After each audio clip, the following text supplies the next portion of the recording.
You have also called government spending, quote, unsustainable. In fact, in the name of fiscal responsibility, you're working with the Republicans on this big, beautiful bill to pass the biggest cuts to Medicaid and the Affordable Care Act in American history. So, Mr. Secretary, help me understand here. Why is the national debt so very important that you're trying to kick 16 million people off their health insurance, but increasing the national debt doesn't seem to matter if you're cutting taxes for billionaires and billionaire corporations? Well, first of all, a huge portion of this goes to family-owned businesses that are pass-through entities that are below that level, Senator, and I am sure you share my goals of Main Street prosperity. You know, I'm glad to do tax cuts for people of modest means. The question I'm asking is, why does the deficit not matter to you? We're talking about knocking 16 million people off their health care, but it matters not. It does matter to you if we're knocking people off their health care, but not. Well, first of all, that figure is overstated by 5.1 million. That is amount not attributable to provisions in this bill. So you think it's okay just to knock 10 million people off their health care? First of all, let's set that straight. Work requirements account for 8 million of CBO's claim number. Again, we're creating an economy that promotes and rewards. It's clear, Secretary Bessent, that you don't want to answer the question. No, Senator, I am answering it. No, you're not. And what I want is for Medicaid to be used for mothers and children as it was meant, not for 1.4 million illegal aliens, not for able-bodied people. Medicaid is not used for people who are not documented. In fact, we've already seen that prices are rising on many everyday goods. Congresswoman, please don't interrupt me. We had the time is mine. The time is mine. Please don't interrupt me. I will ask you questions and I will grant you an opportunity to answer them, but please don't interrupt me during my time. With pleasure. Okay, I know I'm a woman, but please try to limit yourself to answering my questions. No, I'm sorry, but we get talked over all the time, and I don't want that to happen at this hearing. Boy. So we got to talk about a hearing that happened earlier this week involving Treasury Secretary Scott Bessent, who had the pleasure of sitting through Democrats trying to get gotcha questions and not actually have real conversations or get answers to the questions that they claim that they have. Because these hearings, again, are not about helping the American people become more informed or learning more about what the administration is trying to do or having an honest conversation. No, again, it's for the cameras, it's for campaign ads. It is for Democrats to virtue signal and to pretend to be tough, right? Even though they're really not, okay? And that is the best way to sum up this hearing involving Treasury Secretary Scott Bessent, who was questioned by these Democrats in ways that really show you just how unserious the Democrat Party actually is, okay? Because they got really upset when Treasury Secretary Scott Bessent corrected them on their lies, right? When they put out falsehoods and misstate facts and statistics, Secretary Scott Bessent corrected them, and you have some Democrats who just could not handle being corrected. Like, for example, Stacey Plackett, who is not even a real congresswoman. She's a delegate from the Virgin Islands, but she pretends as if she's somebody. Take a look. Economic growth at the time of inauguration was at 2.8% in real terms. And that was, according to World Analysis, one of the fastest growing economies in the world. The bottom 20% of workers saw the largest real wage gains during the Biden administration. We're going to give Jackett's jacket here in this committee. Additionally, we have seen since January 20th that the stock market overall has gone down 1.3%, and gas has gone up. Ma'am, that's incorrect. Excuse me. Let me get something straight with you first here. I've seen you interrupt everyone. When you come to someone's house, you respect their rules. And in this house, we don't interrupt individuals. And you're not going to interrupt my time. I'm going to give you time to respond. You may want to jot down some notes about things that you don't agree with me on so that you can respond to them at that time. But while I'm speaking, as the person holding this time, you will refrain from speaking, sir, until I am done. I look forward to responding. and then I will give you time to speak, okay? Look forward to facts. Thank you. I'll look forward to your response, whether they're factual or incorrect either. Now, one of the things that I noticed that the president, our present president, has said that he was going to do was going to bring down the cost of living. But as we all know, costs have not gone down. Whether they have remained stagnant at the amount that they were at the time of the inauguration or before, or they have gone up, real costs have not gone down for the American individuals. Mr. Chair, I yield back. Mr. Moran. Thank you, Mr. Chairman, and thank you, Secretary, for being here today. You didn't get a chance to respond to Ms. Plaskett, so I'm going to give you a chance to respond, Secretary Bessent. Where did she go wrong in her statement? Well, first of all, I would fire the staffer who did that chart because it stopped in February 2025, and prices are down substantially since then. But that's an inconvenient truth. Secondly, the S&P, if the Congresswoman would care to check Bloomberg, the stock market, as judged by the S&P, which is the most widely held index by American 401ks, is up on the year. Up.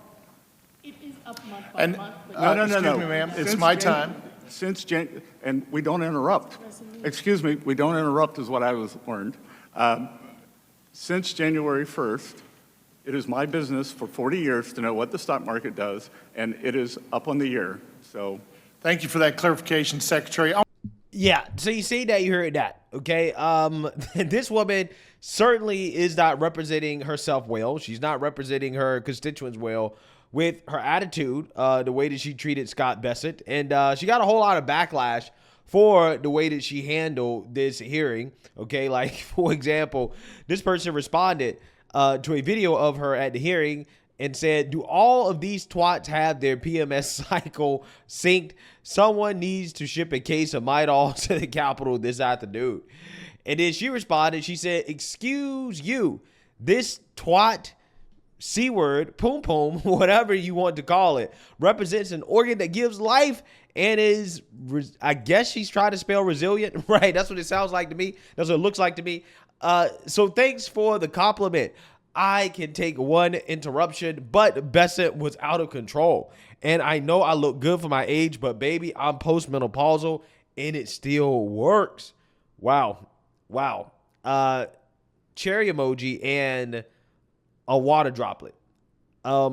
This is a sitting member of Congress, right? This is a sitting member of Congress on X talking about her vagina and how it's it's past its prime, but according to her, it still works, right? She doesn't quite yet have dust walls, right? According to her, this is what she's putting out there on X for the world to see. She's bragging about her vagina. This is the Democrat Party. This is how unserious they are, right? And like I told you guys, they're not actually interested in having a serious conversation about the facts, having a serious conversation about the state of the economy or anything, because they had no interest whatsoever in listening to what Treasury Secretary Scott Bessent had to say. Like, for example, there was another Democrat congresswoman that got upset with Treasury Secretary Scott Bessent for giving her constituents a compliment, right? When she asked a question that Scott Bessent thought was a very sophisticated question. And for whatever reason, this triggered her when he noted that. Take a look. The last question that I was asked to ask you was, when will we hit the debt ceiling? I know that this big, beautiful bill also means a increase in the debt ceiling. And frankly, I heard you say that that is something that's an imperative. I would agree with that. When do we foresee us hitting the debt ceiling? Congresswoman, I want to congratulate you. You have a very sophisticated constituency to ask questions like this. That the so-called X date is a... With all due respect, just because you're poor doesn't mean you're ignorant. As I said, very sophisticated.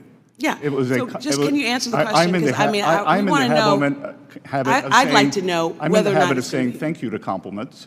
That the so-called X date is a moving target. So when do you you're the Secretary of Treasury, so tell me, when do you predict, given where we are right now, will we hit the ceiling? Some point in the middle to late summer. Is that August, July? Again, it is imprecise. Well, sir, I just think that it is an abomination that we are actually giving bigger tax cuts to the wealthiest Americans who don't need a tax cut. The gentleman's time has Meanwhile, we're expired. taking away food assistance and health care from people who desperately need Gentlewoman's it. time Thank you, has and I yield back. expired. Yeah. So once again, this is just another example of how unserious Democrats are, right? I mean, he clearly gave her constituency a compliment. He's saying that, yes, that's a very sophisticated question. Like, that's a good question, right? That is a question that, you know, people who think in ways that, you know, a little bit above the average person ask, right? That is essentially what he was saying. Now, it just so happens that this woman's district is in Alabama, is in the Montgomery, Tuscaloosa, Birmingham area. And for whatever reason, she took offense to what clearly is a compliment, right? This dude gave her constituents a compliment, and yet, for whatever reason, instead of just saying thank you and moving on, right, which is what normal people do, she got triggered by a compliment.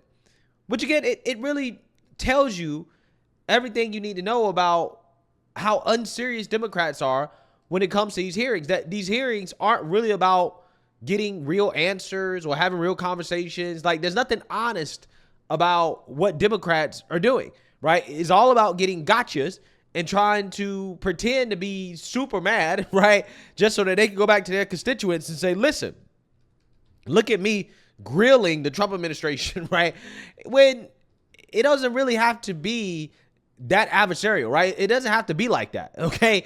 He was clearly answering the question, and she got triggered by a compliment. In fact, people are saying that what Scott Bessent said was racist, okay? Like, for example, this person responded to that video, and she says, that was wildly inappropriate. They think we're not able to see through their racist microaggressions. So saying that, I guess, a black person's question is sophisticated is racist, right? I guess this is the same line of logic and reasoning that they use when they say that it's offensive to tell a black person that they're very articulate, right? You're not supposed to say that. Yeah, this person is racist, misogynistic arrogance. 3 for 3. Wow. And then also on top of that, it's just hilarious because, you know, she just, I guess, puts out there that her district is poor, right? And it's like, I would not have known that, right, had you not said it. I don't just assume that somebody's district is poor or whatever. And again, I don't think that Treasury Secretary Scott Bessent said anything that even came close to saying that her district is dumb, right? Again, I think he said the exact opposite. But again, she just found a reason to be upset, even though there was clearly no reason to be upset. Maybe she doesn't know what sophisticated means, right? Maybe that's what it is. I'm not entirely sure. This person says, Bessent is a cuck. Bessent never seen an educated black woman in his life. That's why his act is like a racist piece of S. Wow. Yeah, I think this person kind of sums it up exactly how I feel about this. Lorianne says she's not there to listen or find out anything. She's there to make little sound bites for either her upcoming election or for the Democrat Party, none of which is true, by the way. And I would say she's not that intelligent. Clearly she's not, right? This person says being poor doesn't mean you are ignorant, but voting for her does. So Democrats just being disrespectful. Normal people look at that clip and think she was being a bitch. He literally complimented the question. Why would he think her constituency was poor? That was her assumption. Yeah, it says more about what she thinks about her constituency than Scott Bessent, right? She clearly looks down on her people, right? On the people that she's representing. She looks down on them. In fact, if they're so poor, maybe she should be asking herself why, right? Why is it that after voting for Democrats, right, and for voting for Joe Biden and all the stuff that he did that allegedly was so great, why are they so poor? Why do you still think your constituents are so poor, right? Because I'm sure they've been voting Democrat for a long time. It's a majority black district in Alabama, so I'm sure they vote Democrat heavily. I'm just saying. It's stuff like this, man, that, again, I think, again, is a great example of just how unserious Democrats are. I don't know why they even have these hearings anymore. They're a waste of time. And I personally think that rules need to be changed, right? They need to change the rules of these hearings so that when questions are asked, right, that the guest gets at least 30 seconds to respond, because what we've seen lately out of these hearings, again, is just a complete and total waste of time. And it doesn't just apply to Democrats. It applies to Republicans as well, too. Democrats are just the worst offenders when it comes to this stuff, right? I mean, they're just blatantly there for fireworks. They're blatantly there for a show. And, stuff like this, again, in my opinion, is a waste of taxpayer dollars, because they didn't give a damn about what Treasury Secretary Scott Bessent had to say. If they did, they probably would have got schooled, right? Because he certainly is much smarter than all of those Democrats combined. So let me know what you guys think. Make sure you like, comment, and subscribe. Most importantly, share a Black conservative perspective. Peace.